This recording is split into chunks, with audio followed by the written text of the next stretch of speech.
ចាសួស្តីបងប្អូនអរគ្នាថ្ងៃនេះនាងខ្ញុំសូមនិយាយអំពីប្រទេសក្តាប់លុយចាសម្រាប់ប្រទេសក្តាប់លុយនេះគឺវាមានអត្ថប្រយោជន៍ច្រើនណាស់សម្រាប់យើងយកទៅ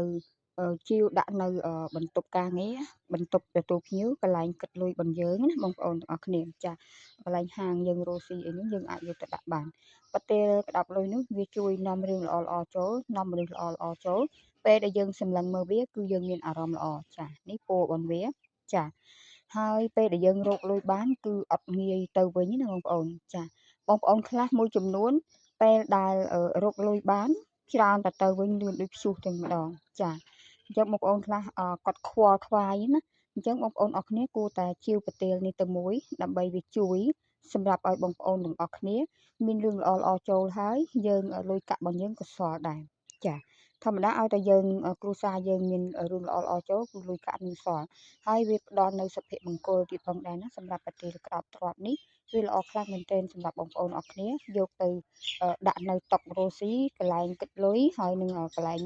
មុខហាងអីកន្លែងជិះស្រែងក្នុងហាងក្នុងអីយើងណាកន្លែងបន្ទប់ទទួលភ្ញៀវក៏បានដែរចាល្អខ្លាំងមែនទែនចាអរគុណសុខសប្បាយសុខចម្រើន